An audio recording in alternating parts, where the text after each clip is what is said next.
갖고 계신 분들 사실 굉장히 많아요. 왜냐면 뭔가 알트코인이 어떤 느낌이냐면 주식시장에서 뭔가 탄력적인 중소형주 그렇죠? 아니면 네. 뭔가 테마주 이런 느낌이야. 이게 기본적으로 이제 코인을 하는 사람들이 네네. 뭐 겨우 서너 배 정도 먹으려고 투자하는 사람은 사실 별로 없거든요. 그렇죠, 예, 그래서 그들은 늘 100배, 1000배 꿈을 꾸는데 네. 아무래도 이제 코인을 가지고 몇백 배의 꿈을 더 이상 꿀 수 없기 때문에 비트코인이 아니라 알트코인으로 가시는 분들이 굉장히 많이 있습니다. 예, 그렇게 보면 될 것 같고요. 전반적으로 알트코인은 비트코인과 방향은 똑같이 움직이는데 변동폭은 훨씬 더 크다라고 보시면 될 것 같아요. 예를 들면은 비트코인이 2배 올랐다라고 하면 알트코인은 5배, 10배 가는 거고 비트코인이 예를 들면 50% 떨어졌다 하면 얘네들은 8, 90% 떨어져서 나락으로 간다라고 보시면 될 것 같습니다. 네. 그래서 어떤 전략으로 접근하는 게 좋은 거예요, 알트코인? 일단 알트코인이라는 거는 비트코인을 제외한 모든 다른 코인이라고 보시면 네, 될 것 같아요. 그래서 수만 개가 있습니다. 네. 예, 수만 개 중에서 뭐 그래도 좀 리스펙트 할 만한 좀 멀쩡한 알트코인들도 있고 그 밑에는 잡코인들이 존재하고요. 그 밑에는 잡잡 코인들이 존재합니다. 네. 그래서 그럼 결국 우리가 이제 조금 장기 투자를 할 때는 좀 멀쩡한 알트코인에 투자를 해야 될 것 같고 그렇다고 해서 그 잡코인들을 버릴 것이냐? 그건 또 아닙니다. 어쨌든 좀 정석적인 거, 그러니까 좀 멀쩡한 알트코인부터 설명을 드리면은 이제 가장 유명한 게 이더리움이라는 친구가 있습니다. 네. 이더리움은 쉽게 말해서 우리 핸드폰에 있는 앱스토어라고 보시면 될 것 같아요. 그래서 이제 이런 플랫폼이 존재하고 이더리움이라는 플랫폼이 존재하고 그 위에 수많은 앱들을 사람들이 깔 수가 있습니다. 네, 그러면은 그 앱들이 또 그 안에서 돌아가게 되고 그 대신에 그 앱들은 뭔가 수익이 생기거나 그러면은 수수료를 그 앱스토어 이더리움에게 지불하게 되고 뭐 이런 구조거든요. 그렇죠. 그래서 앱스토어들 중에서 이더리움은 지금까지 가장 크고 시장 점유율이 가장 높습니다. 근데 그 이더리움에 도전하는 세력들도 있죠. 아니 이더리움 보니까 기술력도 훨씬 것 같고 확장성이 떨어지는데 우리가 훨씬 더 잘할 수 있어 해가지고 도전하는 플랫폼들이 있는데 그 중에서 지금 가장 각광받는 것이 솔라나라는 코인이고요. 네, 그리고 뭐 그거 말고도 예를 들면 뭐 아발란체라든지 뭐 카다노라든지 뭐 폴리곤이라든지 그런 친구들이 있는데 확실한 거는 이제 이번 장에서 솔라나라는 친구가 주목을 받고 있습니다. 제가 듣자하니 이더리움에는 아무래도 중국 자본이 좀 많이 들어가 있고 그리고 여기 뭐 솔라나는 주로 미국 자본이라고 하더라고요. 미국 쪽은 아무래도 솔라나를 좀 더 밀고 있다 뭐 이런 말도 많이 드리고 있습니다. 조금 전에 나왔죠. 이더리움 솔라나는 좀 멀쩡한 알트코인이라고 볼 수가 있고요. 네, 그리고 그 옛날 옛적에 미국에서 이제 금광 채굴을 한다 해서 사람들이 와 좀 뭐래 캘리포니아로 가서 금을 파기 시작했는데 정작 걔네들은 돈을 벌지 못하고 그들에게 청바지를 판 그 리바이 스트라우스만 돈을 벌었습니다. 여기서 이제 코인 시장에는 그런 식으로 사람들이 상승장이다 해서 우르르 몰려와가지고 신나게 거래를 할 때 주로 그 거래소가 돈을 벌게 됩니다. 그래서 그 거래소 중에서 가장 큰 게 바이낸스라는 거래소인데 바이낸스는 바이낸스 코인 또는 BNB라고 불리는 코인을 발행을 했는데요. 근데 바이낸스가 수익을 내게 되면은 그 수익의 일부를 가지고 바이낸스 코인을 사서 소각을 시켜버립니다. 네네.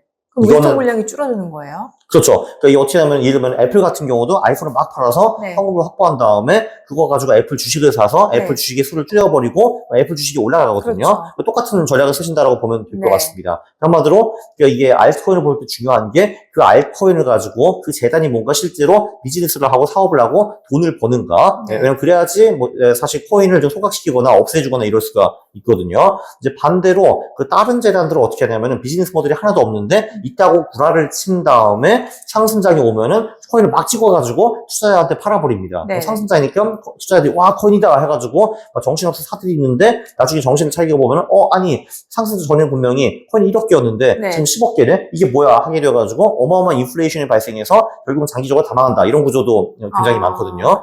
사실 왜냐하면 솔직히 코인이 수만 개가 있는데 그 중에서 멀쩡한 비즈니스를 하는 코인이 몇 개가 있겠습니까? 별로 없을 거 아니에요 당연히. 그래서 조금 전에 말씀드린 뭐 이더리움, 솔라나, BNB 이런 데는 좀 멀쩡한 비즈니스가 있다라고 보시면 될 것 같고요. 물론 이거 말고도 멀쩡한 알트코인들은 많이 존재하겠지만 뭐 저는 그렇게 엄청 많이 알지는 못한다라고 보면 될 것 같아요. 그 리플 같은 경우가 이제 그게 한 2017년인가? 그때 한 300배, 400배 올라가지고 제 당시 회사 후배도 리플로 돈 벌고 퇴사해서 나가는 친구도 있거든요. 진짜로? 네. 리플은 이제 저도 많이 써봤지만 이게 해외 송금을 하려면은 이제 제가 이런 원화를 미국으로 보내고 싶다 하면은 일단 한국은행에서 수수료 내고 그 중간에 있는 무슨 결제 기관에서 수수료를 또 한 번 받고 미국은행에서 또 수수료를 받는데 심지어 이게 3일 정도 걸려요. 돈이 넘어가는데. 네. 그래서 이런 게 짜증났는데 리플 같은 경우는 이제 거래소에서 리플을 사서 그 해외 거래소로 리플을 보내면은 5분 만에 도착하거든요. 네. 그럼 그걸 딱 팔면은 이제 그 나라 화폐가 되는 거죠. 바로. 그래서 이제 이 송금 시스템이 굉장히 유용한 툴이다 해가지고 특히 2017년에 많이 각광을 받은 것 같은데, 근데 이번 상승장에 완전히 죽을 쓰고 있습니다. 예, 정말 이제 그 지금 사실 이더리움도 그 요번 상승장의 수익률이 비트코인 정도 또는 그거보다 조금 더 떨어지거든요. 굉장히 실망스러운데 네. 그 리플은 정말 눈을 뜨고도 볼 수 없을 정도의 이제 실망을 보여주고 있습니다. 네, 네, 그래서 결론적으로 그게 잘 안 되나 봐요. 뭐가. 그래요? 네. 그래서 저는 그래서 사실 그걸 딱 보고서 리플의 분석을 아예 하지도 않습니다. 왜냐면 가격이 딱 보여주거든요. 얘네들 별로 드는 게 없다는 거. 네. 그래서 네, 그거는 아예 제 관심 바뀝니다, 지금. 네. 또 제가 들은 거는 뭐 비트코인 캐시라든지 스택스 이런 것도 좀 비트코인하고 연동돼서 움직임 나타난다고 좀 들었거든요. 네, 그 비트코인 캐시 같은 경우는 최근에 걔도 반감기가 있거든요.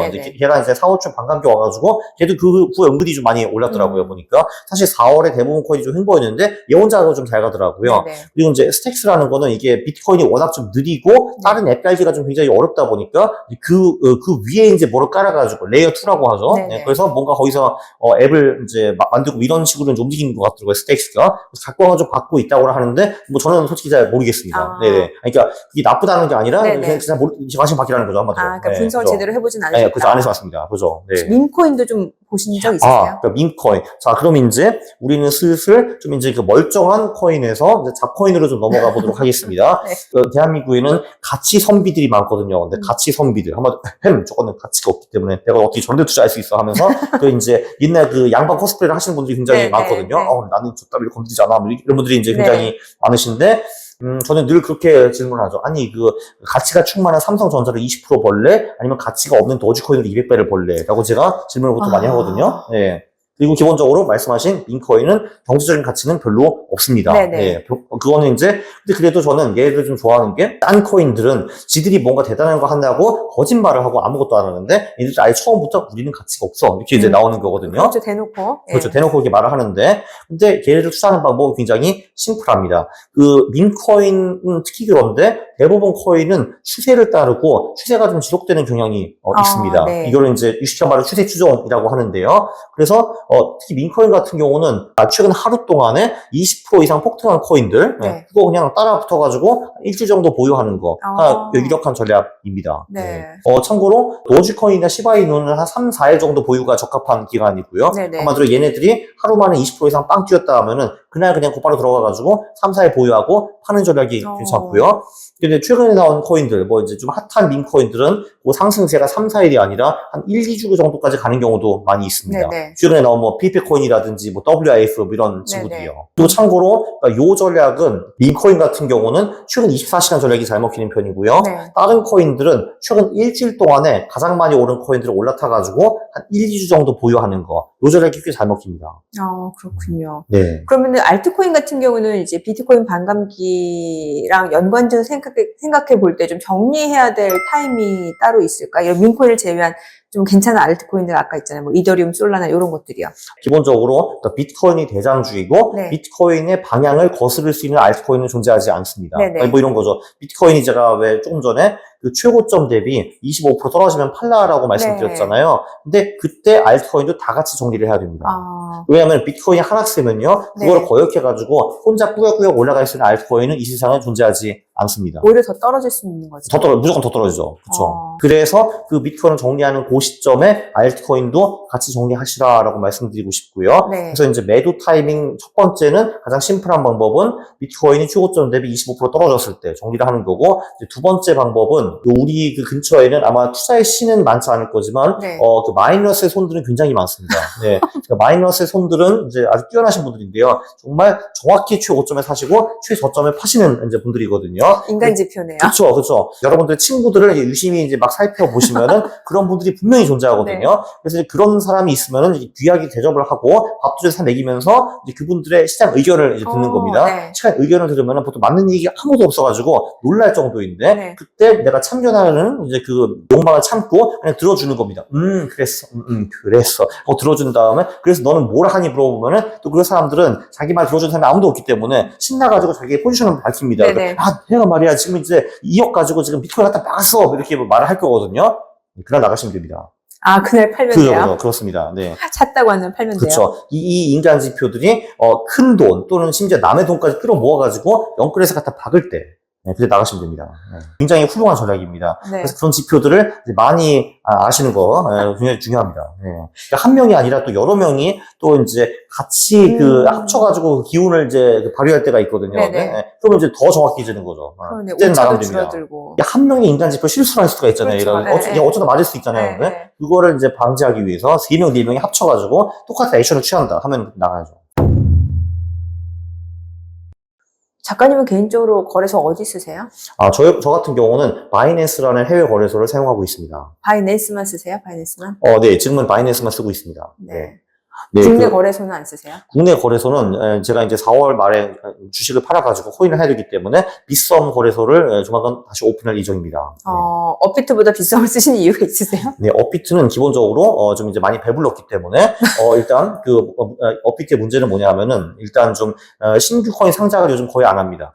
게을러가지고 그런 게 하나 있고요. 그리고 두 번째는 이게 코인이라는 거는 국내 거래소에서 해외 거래소로 송금을 할 수가 있거든요. 근데 송금을 할 때 사람은 범죄자를 취급한다고 합니다. 업비트에서? 한마디로 뭐 이런 거죠. 일단 이게 네 돈인지 소명을 하라라고 하고요. 그리고 나는 이걸로 장난치지 않고 이제 돈 세탁 같은 거 안 합니다라는 거를 이제 사약서를 적게 만들고 사인한 다음에 내가 이렇게 들고 사진 찍게 한다고 하더라고요. 근데 빗썸은 그런 건 없고. 빗썸은 그런 거가 그러니까 이제 업비트 하시는 분들한테는 그 얘기를 제가 굉장히 많이 들었고요. 그러니까 빗썸에서는 이제 그러니까 거기서도 당연히 뭔가 하기는 하겠지만 업비트보다는 훨씬 덜 한다라는 말을 들었습니다. 사실 근데 이렇게 하는 거는 제가 좀 범죄자 취급을 받는 것 같은데 아니 뭐 일개 거래소가 뭐라고 우리를 범죄자 취급하느냐 굉장히 큰 불만이 있습니다. 네. 그래서 이제 빗썸을 쓸 예정이고 지금 바이낸스만 쓰시고. 그렇죠. 이제 빗썸이 대단해서 그런 게 아니라 업비트가 싫어서 빗썸을 쓰는 겁니다. 네, 그렇죠. 네.